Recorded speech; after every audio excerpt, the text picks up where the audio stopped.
ಶಿವಮೊಗ್ಗದಲ್ಲಿ ಸರ್ಕಾರಿ ಜಮೀನು ಭೂಗಳ್ಳರ ಪಾಲು ಕೋಟ್ಯಂತರ ರೂಪಾಯಿ ಬೆಲೆ ಬಾಳುವ ಗೋಮಾಳ ಪ್ರಭಾವಿಗಳ ತೆಕ್ಕೆಗೆ ಮಾಜಿ ಸಂಸದ ಆಯನೂರು ಮಂಜುನಾಥ್ ಪುತ್ರನಿಂದ ವಸತಿ ಬಡಾವಣೆ ನಿರ್ಮಾಣ.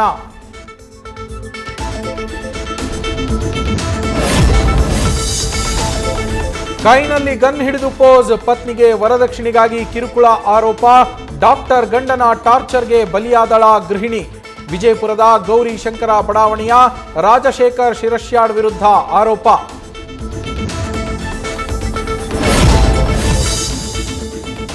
ಕೆಮಿಕಲ್ ಬಳಸಿ ಡ್ರಗ್ಸ್ ಮಾಡೋದು ಹೇಗೆ ಅಂತ ಫಾರ್ಮುಲಾ ಕೊಡ್ತಾ ಇದ್ದ ಪ್ರಶಾಂತ್ ಪಾಟೀಲ್. ಆತನಿಗೆ ಬೇಕಾದ ಸ್ಥಳ ವಸ್ತುಗಳನ್ನು ಒದಗಿಸ್ತಾ ಇದ್ರು ಯೋಗಿರಾಜ್ ನಯನ್. ಬಗೆದಷ್ಟು ಬಯಲಾಗ್ತಾ ಇದೆ. ಮಹಾರಾಷ್ಟ್ರ ಎಎನ್ಟಿಎಫ್ ಭೇದಿಸಿದ ಬೆಂಗಳೂರು ಡ್ರಗ್ಸ್ ಫ್ಯಾಕ್ಟರಿ ಸೀಸ್ ಕೇಸ್.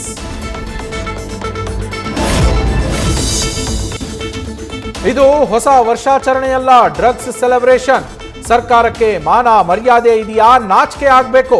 ಮಹಾರಾಷ್ಟ್ರ ಪೊಲೀಸರು ಬೆಂಗಳೂರಲ್ಲಿ ರೇಡ್ ಮಾಡ್ತಾರೆ. ಇದಕ್ಕಿಂತ ಅವಮಾನ ಏನಿದೆ ಅಂತ ವಿಪಕ್ಷ ನಾಯಕ ಆರ್ ಅಶೋಕ್ ಕಿಡಿ.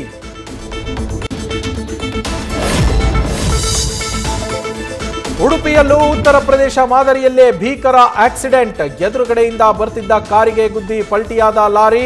ಪಾದಚಾರಿ ಮೇಲೆ ಬಿದ್ದು ಗಂಭೀರ ಗಾಯ. ಮುಂದುವರಿದ ಚಿಕಿತ್ಸೆ. ನ್ಯೂಸ್ ಫಸ್ಟ್, ನಿರ್ಭೀತಿಯಿಂದ ನಿಮ್ಮ ಪರವಾಗಿ.